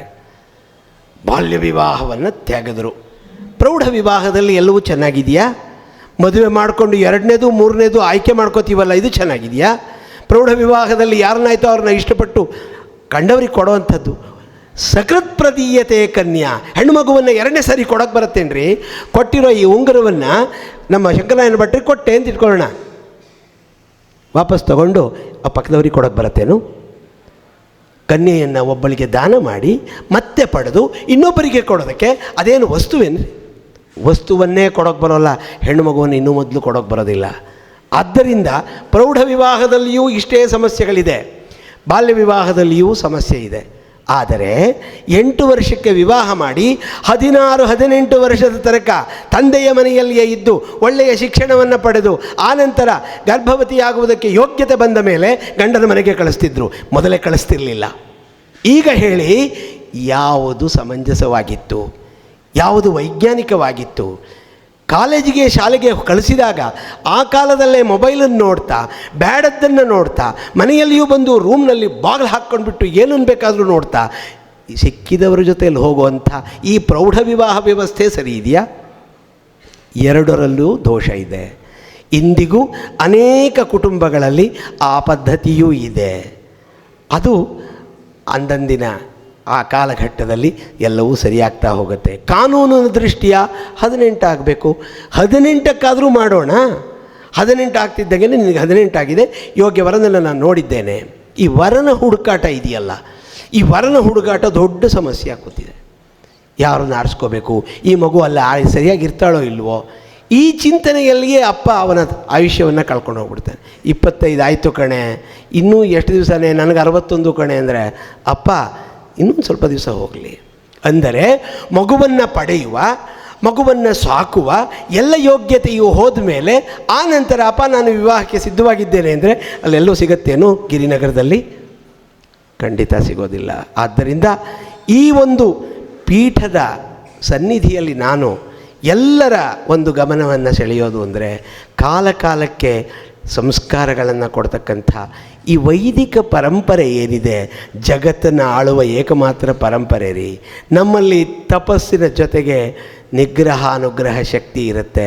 ಎಲ್ಲೋ ಪೆಹಲ್ಗಾಮಲ್ಲಿ ಶಿವಮೊಗ್ಗದ ಮಂಜುನಾಥರಾಯರನ್ನು ನೀನು ಯಾವ ಜಾತಿ ಅಂತ ಕೇಳಿ, ಕಲ್ಮಾ ಓದು ಅಂತ ಹೇಳಿ, ಇವನು ಹಿಂದೂ ಅಂತ ಹೇಳಿ ನೆತ್ತಿಗೆ ಬುಲೆಟ್ಟಿನಿಟ್ಟು ಹೊಡೆದ್ನಲ್ಲ, ಅಲ್ಲಿರ್ತಕ್ಕಂಥವನನ್ನು ನಾನಿಲ್ಲಿ ನನ್ನ ಯಜ್ಞವೇದಿಯ ಮಧ್ಯೆ ದಕ್ಷಿಣಾಗ್ನಿಯಲ್ಲಿ ಅವನ ಮನಸ್ಸನ್ನು ಮಾಡ್ಕೊಂಡ್ಬಿಟ್ಟು ಇಲ್ಲಿ ನಾನು ಆಹುತಿಯನ್ನು ಕೊಟ್ಟರೆ ಅಲ್ಲಿ ಅವನು ಸ್ಫೋಟವಾಗಿ ಹೋಗ್ತಾನೆ.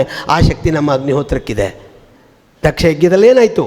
ದಕ್ಷ ಯಜ್ಞದಲ್ಲಿ ಇಡೀ ಇವನ ಸೇನೆ, ಯಾರ ಸೇನೆ? ನಂದಿಕೇಶ್ವರನ ಸೇನೆ ಬಂದಾಗ ಅಲ್ಲಿರ್ತಕ್ಕಂಥ ಋಷಿಗಳು ದಕ್ಷಿಣಾಗ್ನಿಗೆ ಹೋಮವನ್ನು ಮಾಡಿಬಿಟ್ರು. ಮಾಡಿದ ಕೂಡಲೇ ಅಲ್ಲಿಂದ ಸೈನಿಕರು ಎದ್ದರು, ಇವರೆಲ್ಲ ಓಡಿಸಿದರು.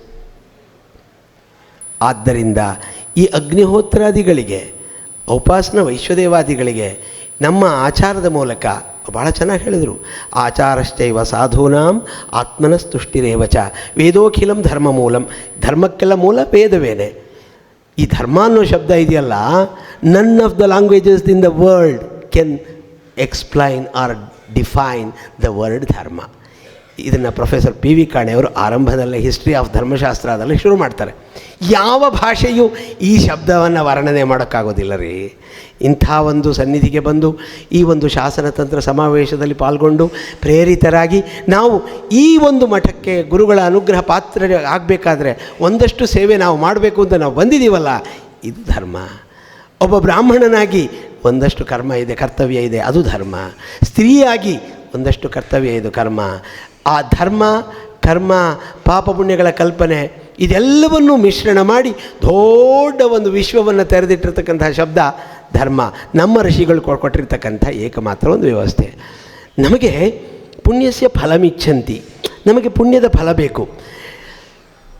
ರಾಘವೇಶ್ವರ ಸ್ವಾಮಿಗಳು ನಮಗೆ ಒಂದು ಹೋದ ತಕ್ಷಣ ನಮ್ಮನ್ನು ಅಲ್ಲಿಂದಲೇ ಗುರುತಿಸಿ ಕರೆದು ನಮ್ಮನ್ನು ಗೌರವ ಮಾಡಿ ಕೊಟ್ಟರು. ಏನು ಆನಂದ ಅಂತ. ಯಾವುದೋ ದೊಡ್ಡವರು ಹಾಕಿರೋ ಒಂದು ಶಾಲ್ ತೊಗೊಂಡು ಬಂದು ಹಾಕ್ಕೊಬಂದು ಕರೆಸ್ಕೊಂಡ್ಬಿಟ್ರು. ಪೀಠಕ್ಕಾಗಿ ಏನೂ ಮಾಡೋದಿಲ್ಲ. ಪುಣ್ಯದ ಫಲ ಅವರು ಗುರುತಿಸ್ಬೇಕು. ಅದಕ್ಕಾಗಿ ನಾವು ಶ್ರಮ ಪಡೋದಿಲ್ಲ ಅಂದರೆ ಹೇಗ್ರಿ ಆಗುತ್ತೆ? ಪುಣ್ಯದ ಫಲ ಬೇಕಾ? ಪುಣ್ಯ ಕಾರ್ಯವನ್ನು ಮಾಡಬೇಕಾಗತ್ತೆ. ನ ಪಾಪ ಫಲಮಿಚ್ಛಂತಿ, ನಮಗೆ ಪಾಪದ ಫಲ ಬೇಡ. ಪಾಪಂ ಕುರುವಂತಿ ಯತ್ನತಃ, ಪ್ರಯತ್ನಪೂರ್ವಕವಾಗಿ ಪಾಪಾಚರಣೆಯನ್ನು ಮಾಡ್ತೇವೆ. ಆದ್ದರಿಂದ ಪಾಪಕರ್ಮವನ್ನು ಮಾಡದೆ ಪುಣ್ಯಕರ್ಮವನ್ನು ಮಾಡುತ್ತಾ, ಪಾಪದ ಫಲವನ್ನೂ ಕೂಡ ನಿರೀಕ್ಷಿಸದೆ ಪುಣ್ಯದ ಫಲವನ್ನು ಕೂಡ ಪಡೀತಾ, ಸಂಸಾರದಲ್ಲಿ ನಮ್ಮ ಋಷಿಗಳಿಗೆ ಕೊಟ್ಟಿರ್ತಕ್ಕಂಥ ಏನು ಆರ್ಷ ಪರಂಪರೆಯ ವ್ಯವಸ್ಥೆ ಇದೆ ಅದರಲ್ಲಿ ನಾವು ಇದ್ದುಕೊಂಡು ನಮ್ಮ ಕಾಲವನ್ನು ನಮ್ಮ ಆತ್ಮೋದ್ಧಾರಕ್ಕೆ ನಾವು ಏನು ಬಳಸ್ತೇವೆ ಅದನ್ನು ಮಾಡಿಕೊಂಡು ಆನಂತರ ಇನ್ನೂ ಕಾಲವೂ ಉಳಿಯುತ್ತೆ, ದ್ರವ್ಯವೂ ಉಳಿಯುತ್ತೆ. 3 ವರ್ಷಗಳ ಕಾಲ ಆದಾಯ ಅವನಿಗೆ ಒಂದೇ ವರ್ಷ ಬರ್ತಾ ಇದ್ದರೆ ಒಂದು ಸೋಮಯಾಗವನ್ನು ಮಾಡುವಂಥ ಧರ್ಮಶಾಸ್ತ್ರ ಹೇಳುತ್ತೆ. ನಮಗೆ ಇದು ಊಟ ಇಷ್ಟೇ ಸಾಕು. ನಮಗೆ ಇವತ್ತು ಅಲ್ಲಿ ಅವಲಕ್ಕಿ ಹಾಕಿದರು, ಮತ್ತು ಇಡ್ಲಿ ತಂದರು, ಇಡ್ಲಿ ಬೇಡವಾಯಿತು ನನಗೆ. ಕಾರಣ ಇಷ್ಟೇ ನಮ್ಮ ಆಹಾರದ ಅಡ್ಡ. ನೀವು ಹಣದ ವಿಷಯದಲ್ಲಿ ನೋ ಕಾಂಪ್ರಮೈಸ್. ನೀವು ಎಷ್ಟು ಕೊಟ್ಟರೂ ಕೂಡ ಇನ್ನೊಂದು ಸ್ವಲ್ಪ ಬೇಕಾಗತ್ತೆ, ಇನ್ನೊಂದು ಸ್ವಲ್ಪ ಬೇಕಾಗತ್ತೆ ಅಂಥೇಳಿ ನೀವು ಎಷ್ಟಾದರೂ ಕೊಡಿ, ನಮಗೆ ಮಾತ್ರ ಅದರಲ್ಲಿ ತೃಪ್ತಿ ಆಗೋದಿಲ್ಲ. ಆದರೆ 1 ವರ್ಷದ ಆದಾಯವನ್ನು ಒಂದೇ ವರ್ಷಕ್ಕೆ ನಾವು ಮುಗಿಸ್ತಿದ್ದೀವ. ಯಾಕೆಂದರೆ ಮನೇನ ಗೋಡೌನ್ ಮಾಡ್ಕೋಬೇಕಲ್ಲ. ಈಗಂತೂ 1,40,000 ರೂಪಾಯಿ ಆಗ್ತಾ ಬರ್ತಾ ಇದೆ ಬಂಗಾರ. ಅದಕ್ಕೊಂದಷ್ಟು ಹಾಕು, ಬೆಳ್ಳಿಗೊಂದಷ್ಟು ಹಾಕು. ಆಮೇಲೆ ಎಂಥ ಮಹಾದಾನಿಗಳು ಅಂದರೆ ಇಂಥ ಸನ್ನಿಧಿ ಇಷ್ಟೆಲ್ಲ ಕಾರ್ಯಕ್ರಮ ಮಾಡುವಾಗ ಕೊಡಬೇಕು ಅನಿಸೋದಿಲ್ಲ. ಎಲ್ಲಿಟ್ಟಿದ್ದೀವಿ ಅಂತಲೂ ಹೇಳ್ದೇನೆ ಹರಹರ ಶ್ರೀ ಚೆನ್ನ ಸೋಮೇಶ್ವರ ಹೊರಟೇ ಹೋಗ್ಬಿಡ್ತೀವಿ. ಮಹಾದಾನಿಗಳು ಅಷ್ಟನ್ನು ಒಪ್ಪಿಸಿ ಹೋಗ್ಬಿಡ್ತೀವಿ. ಯಾರು ತಗೋತಾರೋ ಏನೋ. ಇದ್ದಾಗಲೇ ಶಕ್ತಿ ಇದ್ದಾಗ, ವಿವೇಕವಿದ್ದಾಗ ಆ ಹಣವನ್ನು ಸರಿಯಾದಂತಹ ಮಾರ್ಗದಲ್ಲಿ ವಿನಿಯೋಗಿಸಿ, ಅದಕ್ಕೆ ಒಂದು ಧರ್ಮದ ಒಂದು ಮಾರ್ಗ ಇದೆ. ನಮಗೆ ವೈಯಕ್ತಿಕವಾಗಿ ನಾವು ಎಲ್ಲವನ್ನೂ ಬಳಸ್ತೇವೆ. ಅದನ್ನೇನು ಯಾರೂ ಹೇಳ್ಕೊಡ್ಬೇಕಾಗಿಲ್ಲ. ಹೆಂಡತಿಗೆ ಏನೋ ತಂದುಕೊಟ್ಟ, ತನ್ನ ಮನೆ ಮಕ್ಕಳಿಗೆ ಏನೋ ತಂದುಕೊಟ್ಟ, ಯಾರೂ ಯಾರೂ ಕೂಡ ಯಾವ ಸನ್ಮಾನವನ್ನು ಮಾಡೋದಿಲ್ಲ. ನಿಮ್ಮ ಮನೇಲಿ ನೀವು ಏನು ಮಾಡಿದ್ದೀರಿ ಅಂತ ಕೇಳಿದೆ. ಸಮಾಜಕ್ಕೆ, ಜಗತ್ತಿಗೆ ನೀವು ಏನು ಮಾಡಿದ್ದೀರಿ ಅನ್ನೋದನ್ನು ಮಾತ್ರ ಗುರುತಿಸ್ತಾರೆ.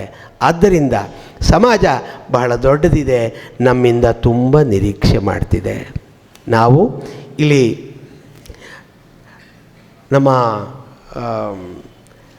ಶಂಕರಾಚಾರ್ಯರ ಗೀತಾ ಭಾಷ್ಯದ ಅವತರಣಿಕೆಯಲ್ಲಿ, ಆರಂಭದ ಪೀಠಿಕೆಯಲ್ಲಿ, ರಕ್ಷಿತೇ ಹಿ ಬ್ರಾಹ್ಮಣ್ಯೆ ರಕ್ಷಿತಂ ಸ್ಯಾದ್ ವೈದಿಕೋ ಧರ್ಮ ತದಧೀನತ್ವಾದ್ ವರ್ಣಾಶ್ರಮ ಭೇದಾನಾಂ 4ನೇ ಅಧ್ಯಾಯದಲ್ಲಿ ಏವಂ ಪರಂಪರಾ ಪ್ರಾಪ್ತಂ ಇಮಂ ರಾಜರ್ಷಯೋ ವಿದುಹು ಅನ್ನುವಂಥ ಜಾಗದಲ್ಲಿ ಬ್ರಹ್ಮಕ್ಷತ್ರೇ ಪರಿಪಾಲಿತೆ ಜಗತ್ ಪರಿಪಾಲಯಿತುಂ ಅಲಂ. ಬ್ರಹ್ಮರಾಜರ್ಷಿ ರತ್ನಾಢ್ಯಾಂ ಹೇಳಿದ್ನಲ್ಲ, ಆ ಬ್ರಹ್ಮರ್ಷಿಗಳು, ರಾಜರ್ಷಿಗಳು, ಬ್ರಾಹ್ಮಣರು, ಕ್ಷತ್ರಿಯರು ಸೇರಿ ಜಗತ್ತನ್ನು ಆಳೋದಿದೆಯಲ್ಲ, ಹಾಗಾಗಬೇಕು ಅನ್ನೋವಂಥದ್ದು ನನ್ನ ಮನಸ್ಥಿತಿ. ಅದಕ್ಕೆ ಏನನ್ನು ಮಾಡಬಹುದು? ಈ ಶಾಸನ ತಂತ್ರ, ನಮ್ಮ ಗುರುಗಳ ಮನಸ್ಥಿತಿ ಏನಿದೆ, ಈ ಒಂದು ಮಂಡಲದ ಒಂದು ಕಲ್ಪನೆ ಏನಿದೆ, ಇದರ ಮೂಲಕ ನಾವು ಶಾಸನ ತಂತ್ರವನ್ನು ಕೇವಲ ಜಿಲ್ಲೆ, ರಾಜ್ಯ, ದೇಶ ಅಲ್ಲ, ಪ್ರಪಂಚವನ್ನು ಆಳುವಂತಹ ಚಕ್ರವರ್ತಿ ನಮ್ಮಿಂದ ಹೊರಡಬೇಕಾಗಿದೆ. ಅಂಥ ಒಬ್ಬ ಮಹಾತ್ಮನನ್ನು ನಾವು ಸೃಷ್ಟಿಸಬೇಕಾಗಿದೆ. ಕಾಲಘಟ್ಟ ತುಂಬ ಕೆಡ್ತಾ ಹೋಗ್ತಾ ಇದೆ. ಅದು ನೋಡ್ತಾನೇ ಇದ್ದೀವಿ. ಏನನ್ನು, ಯಾರ ತುಷ್ಟೀಕರಣ ನಡೀತಿದೆ, ನಾವು ಯಾವ ಉದ್ದೇಶದಿಂದ ಮತವನ್ನು ಚಲಾವಣೆ ಮಾಡಿ ಎಂಥವರನ್ನು ಆರಿಸಿ ತಂದಿದ್ದೇವೆ. ಇದು ಹೋಗಿ ಧರ್ಮದ ಆಧಾರದ ಮೇಲೆ ಇಡೀ ರಾಷ್ಟ್ರ ನಿಲ್ಲಬೇಕಾಗಿದೆ. ಎಲ್ಲರಿಗೂ ಅವರವರ ಧರ್ಮವನ್ನು ಆಚರಣೆ ಮಾಡೋದಕ್ಕೆ ಸ್ವಾತಂತ್ರ್ಯ ಸಿಗಬೇಕಾಗಿದೆ. ನಾವು ಜಾಸ್ತಿ ಜನ ಇದ್ದೇವೆ, ಕಡಿಮೆ ಜನವನ್ನು ನಾವು ಆಳಬೇಕು ಅನ್ನುವಂಥದ್ದಲ್ಲ. ವಿವೇಕದಿಂದ ಶಾಸ್ತ್ರಾನುಸಾರವಾಗಿ ನಮ್ಮ ಮನು, ಯಾಜ್ಞವಲ್ಕ್ಯ, ಪರಾಶರ, ನಾರದ, ಗೌತಮ ಏನು ಸಾಮಾನ್ಯದ ಸಂವಿಧಾನವನ್ನು ನಮಗೆ ಕೊಟ್ಟಿಲ್ಲ. ಈ ಇರ್ತಕ್ಕಂಥ ಸಂವಿಧಾನದಲ್ಲೂ ಕೂಡ ದಕ್ಷಿಣ ಕನ್ನಡ ಜಿಲ್ಲೆಯ ಬ್ರಾಹ್ಮಣರಿದ್ದರು. ಅಧ್ಯಕ್ಷರು ಯಾರಿದ್ದರು ಅನ್ನೋದು ಎಲ್ಲರಿಗೂ ಗೊತ್ತೇ ಇದೆ. ಆದರೆ ಅದು ಅವರೊಬ್ಬರೇ ಅಲ್ಲ, ಅಧ್ಯಕ್ಷರು ಇರಬೇಕು ಅಂದರೆ ಒಂದು ಕಮಿಟಿ ಇರುತ್ತಲ್ಲ, ಸಂವಿಧಾನ ಕಮಿಟಿಯ ರಚನೆಯಲ್ಲಿ ನಮ್ಮವರು ಕೂಡ ಇದ್ದರು. ಮನುವಾದಿ ಋಷಿಗಳಿದ್ದಾರಲ್ಲ, ಅವರು ಸಾಮಾನ್ಯರಲ್ಲ, ಅವರು ತಮಗಾಗಿ ಮಾಡಿಕೊಂಡಿದ್ದಲ್ಲ, ತಮ್ಮ ಆಳ್ವಿಕೆಯ ವ್ಯವಸ್ಥೆಗೆ ಮಾತ್ರ ಸೀಮಿತವಾಗಿದ್ದಲ್ಲ. ಆ ಸಂವಿಧಾನ ಸಾರ್ವಕಾಲಿಕವಾಗಿತ್ತು. ಶಿಕ್ಷೆಯನ್ನು, ಎಂಥ ಅದ್ಭುತವಾದ ಶಿಕ್ಷೆಯನ್ನು ಕೊಡ್ತಾಯಿದ್ರು. ಆ ಶಿಕ್ಷೆಯಿಂದ ಮತ್ತೆ ಅವನು ಮಾಡೋದಲ್ಲ, ಶಿಕ್ಷೆ ಕೊಡೋದು ಒಂದು ಪುಣ್ಯದ ಕೆಲಸ ಅನ್ನೋ ಸಾಮಾನ್ಯ ಜ್ಞಾನವೂ ಯಾರಿಗೂ ಇಲ್ಲ ರೀ. ಹೌದಾ? ಹೌದು. ತಪ್ಪಿಗೆ ಸರಿಯಾದಂತಹ ಯೋಗ್ಯವಾದಂತಹ ಶಿಕ್ಷೆಯನ್ನು ಕೊಡದೆ ಹೋದರೆ ಆ ಪಾಪವನ್ನು ರಾಜ ಹೊರಬೇಕಾಗಿದೆ. ಯಾರು ರಾಜರು? ಈಗ ಪ್ರಜಾಪ್ರಭುತ್ವದಲ್ಲಿ ನಾವೇ ತಾನೇ ರಾಜರು. ಅದಕ್ಕಾಗಿ ಇಷ್ಟು ಎಲ್ಲರ ಪಾಪವನ್ನು ನಾವು ಹೊರುವಂತಹ ದೈನ್ಯ ಸ್ಥಿತಿಗೆ ಬಂದಿದ್ದೇವೆ. ಆದ್ದರಿಂದ ಅದಂಡ್ಯಾನ್ ದಂಡಯನ್ ರಾಜ, ಅದಂಡ್ಯರನ್ನು ದಂಡನೆ ಮಾಡಬಾರ್ದು. ದಂಡ್ಯಾಂಶ್ಚೈವ ಅದಂಡಯನ್, ಎರಡನೇದೇ ನಡೀತಿರೋದು. ಎಂತೆಂಥ ಕ್ರೂರಿಗಳು ಎಲ್ಲ ಜೈಲಿನಿಂದ ಹೊರಗೆ ಬರ್ತಾ ಇದ್ದಾರೆ. ಜೈಲಿನಲ್ಲಿ ಇರಬೇಕಾದವರೆಲ್ಲ ಹೊರಗಿದ್ದಾರೆ. ಎಲ್ಲರೂ ಕೂಡ ಜಾಮೀನಿನ ಮೇಲೆ ಹೊರಗೆ ಬರೋದು. ಅವರು ಇರೋ ತನಕನೂ ಕೇಸ್ ನಡೆಯುತ್ತೆ, ಅವ್ರು ಹೋದ ಮೇಲೆ ಏನೋ ತೀರ್ಮಾನವಾಗತ್ತೆ. ಅಂದರೆ ಮರಣೋತ್ತರ ಶಿಕ್ಷೆ ಯಾರಿಗೆ ಕೊಡಬೇಕೋ ಏನೋ. ಕೌಟಿಲ್ಯ ಹೇಳ್ತಾನೆ, ಶಾರೀರ ದಂಡವೂ ಬಹಳ ಮುಖ್ಯ ಅರ್ಥದಂಡದ ಜೊತೆಗೆ ಅಂಥೇಳಿ. ಬರೀ ಅರ್ಥದಂಡದಲ್ಲಿ ನಿಮ್ಮ ಮನೆಯಲ್ಲಿ ಕಳ್ಳತನ ಮಾಡಿರ್ತಕ್ಕಂಥದ್ದನ್ನೇ ಅವನು ತಂದು ಕಟ್ತಾನೆ. ಆ ತಂದು ಕಟ್ಟಿರ್ತಕ್ಕಂತಹ ಆ ಏನು ದಂಡ ಇದೆ, ಅದು ನಮ್ಮ ಖಜಾನೆಯನ್ನು, ನಮ್ಮ ಬ್ರಾಹ್ಮಣರ ಭಾಷೆಯಲ್ಲಿ ಮೈಲಿಗೆ ಮಾಡುತ್ತೆ. ಖಜಾನೆಯನ್ನು ಮೈಲಿಗೆ ಮಾಡಿದರೆ ಆ ಖಜಾನೆಯಿಂದ ಹೊರಗೆ ಹೊರಡ್ತಕ್ಕಂಥದ್ದು ಬೊಕ್ಕಸದಿಂದ ಅವು ಕೂಡ ಅಶುಚಿಯೇ. ಆದ್ದರಿಂದ ಅವನಿಗೆ ಶಾರೀರ ದಂಡವನ್ನು ಕೊಡಬೇಕು. ಅವನು ಎಂಥ ದೊಡ್ಡವನಾದರೂ ಕೂಡ ಶಾರೀರ ಶಿಕ್ಷೆ ಆಗಬೇಕು, ಒಂದು. ಎರಡನೇದಾಗಿ ಅವನಿಂದ ಏನನ್ನು ದಂಡ ವಸೂಲಿ ಮಾಡ್ತಾ ಇದ್ದ ರಾಜ, ಅದನ್ನು ಬ್ರಾಹ್ಮಣರಿಗೆ ಹಂಚ್ತಾ ಇದ್ದ, ಋಷಿಮುನಿಗಳಿಗೆ ಹಂಚ್ತಾ ಇದ್ದ. ಆ ಋಷಿಮುನಿಗಳು ಕೂಡ ಮತ್ತೆ ಅದನ್ನು ಹಂಚ್ತಾ ಇದ್ದರು. ಹೀಗೆ ಆ ಪಾಪದ ಫಲ ಕಡಿಮೆಯಾಗಿ ಅವರವರ ತಪಸ್ಸಿನಿಂದ ಸಮಾಜ ಮತ್ತೆ ಸುಸ್ಥಿತಿಯಲ್ಲಿರ್ತಾ ಇತ್ತು. ಆದ್ದರಿಂದ ಶಿಕ್ಷೆ ಕೊಡುವುದು ಕೂಡ ಒಂದು ಪುಣ್ಯದ ಕೆಲಸ. ಅದನ್ನು ರಾಜ ಅವನಿಗೆ ಕೊಡಲೇಬೇಕು. ಶಿಕ್ಷೆ ಯಾಕೆ ಕೊಡಬೇಕು? ಪ್ರಾಯೋ ನಾಮ ಪಾಪಂ ಚಿತ್ತಂ ತಸ್ಯ ವಿಶೋಧನಂ. ಇದು ಮಿತಾಕ್ಷರಕಾರನ ಒಂದು ವಿವರಣೆ. ಪ್ರಾಯ ಅಂದರೆ ಪಾಪ, ಚಿತ್ತಂ ತಸ್ಯ ವಿಶೋಧನಂ. ಈ ಪ್ರಾಯಶ್ಚಿತ್ತ ಇದೆಯಲ್ಲ, ಅದರಿಂದ ಪ್ರಾಯಶ್ಚಿತ್ತೇನ ಅಪೇತ್ಯೇನಂ, ಪಾಪವನ್ನು ಕಳ್ಕೊಳ್ಳೋದಕ್ಕೆ ಪ್ರಾಯಶ್ಚಿತ್ತ. ಆದ್ದರಿಂದ ಈಗಾಗಲೇ ಜಾಗಟೆ ಕೈಗೆ ಬರ್ತಾ ಇದೆ, ಪಾಪವನ್ನು ಕಳೆದುಕೊಳ್ಳೋದಕ್ಕೆ ಪ್ರಾಯಶ್ಚಿತ್ತ. ಹಾಗಾಗಿ ಪ್ರಾಯಶ್ಚಿತ್ತದ ಮೂಲಕ ಯಾರಾತ ತಪ್ಪು ಮಾಡಿರ್ತಾನೋ ಅವನು ಶುದ್ಧನಾಗ್ತಾನಲ್ಲ. ಅವನ ಪಾಪ ಮನಸ್ಸಿಗೆ ಅಂಟಿಕೊಳ್ತಕ್ಕಂಥ ಒಂದು ಕೊಳೆ. ಒಮ್ಮೆ ಮಾಡಿದ್ದಾನೋ, ಅನೇಕ ಬಾರಿ ಮಾಡಿದ್ದಾನೋ, ಅಥವಾ ಜ್ಞಾನತಃ ಮಾಡಿದ್ದಾನೋ, ಅಜ್ಞಾನತಃ ಮಾಡಿದ್ದಾನೋ, ಒತ್ತಡದಲ್ಲಿ ಮಾಡಿದ್ದಾನೋ. ಆದರೆ ಈ ಎಲ್ಲ ಪಾತಕಗಳನ್ನು ಕೂಡ ಕಳೆಯತಕ್ಕಂತಹ ಶಕ್ತಿ ರಾಜನಿಗಿದೆ. ಅಂಥ ರಾಜರನ್ನು ನಾವು ನಮ್ಮ ತಪಸ್ಸಿನ, ತ್ಯಾಗದ, ದಾನದ, ಧರ್ಮದ ಮೂಲಕ ಮಹಾತ್ಮ ರಾಜನನ್ನು ನಾವು ನೇಮಕ ಮಾಡಬೇಕಾಗಿದೆ. ಬ್ರಾಹ್ಮಣ ದ್ವಾರ, ಕ್ಷತ್ರಿಯ ದ್ವಾರ ದೇಶಕ್ಕೆ ಉತ್ಕೃಷ್ಟರಾದಂತಹ ಒಬ್ಬ ರಾಜಾಧಿಪತಿ ಅಥವಾ ಚಕ್ರವರ್ತಿ ಬೇಕಾಗಿದೆ. ಸದ್ಯಕ್ಕಂತೂ ನಿಮ್ಮ ತಲೆಮಾರಿನಲ್ಲಿ ನರೇಂದ್ರ ಮೋದಿ ಇದ್ದಾರೆ, ಹಾಗೆಯೇ ಯೋಗಿ ಆದಿತ್ಯನಾಥ್ ಇದ್ದಾರೆ. ಅವರ ಸಂಪುಟದಲ್ಲೂ ಅಂತಹ ಬಹಳ ದೊಡ್ಡ ವ್ಯಕ್ತಿಗಳಿದ್ದಾರೆ. ಅಂತಹವರು ಪ್ರತಿ ರಾಜ್ಯದಲ್ಲೂ ಬರಬೇಕು. ಆಳ್ವಿಕೆ ಇನ್ನಷ್ಟು ಧರ್ಮದ ನೈತಿಕತೆಯ ಆಧಾರದ ಮೇಲೆ ನಡಿಬೇಕು, ಪಾಪ ಪುಣ್ಯದ ಭಯದ ಆಧಾರದ ಮೇಲೆ ನಡಿಬೇಕು. ಸಾಮಾನ್ಯ ಪ್ರಜೆಗಳು ಅವರವರ ಕರ್ತವ್ಯವನ್ನು, ಧರ್ಮವನ್ನು ಮಾಡೋದರಲ್ಲಿ ನಿರತರಾಗಬೇಕು ಅಂತ ಹೇಳ್ತಾ, ಈ ಒಂದು ಶಾಸನ ತಂತ್ರದಲ್ಲಿ ನನಗೆ ಇಷ್ಟು ಕಾಲ ಮಾತಾಡೋದಕ್ಕೆ ಅವಕಾಶ ಕೊಟ್ಟಂಥ ಎಲ್ಲ ಬಂಧುಗಳಿಗೆ ವಿಶೇಷವಾಗಿ ಸದ್ಗುರು ಪೀಠಕ್ಕೆ ವಂದಿಸ್ತಾ ನನ್ನೆರಡು ಮಾತು ಮುಗಿಸ್ತೇನೆ. ನಮಸ್ಕಾರ. ನಿಖರ ಸುದ್ದಿ, ಸದಭಿರುಚಿಯ ಕಾರ್ಯಕ್ರಮ. ನೀವು ನೋಡ್ತಾ ಇದ್ದೀರಾ ಕಹಳೆ ನ್ಯೂಸ್, ಸಮಾಜದ ಜಾಗೃತಿಗಾಗಿ ವಸ್ತುನಿಷ್ಠ ವರದಿ.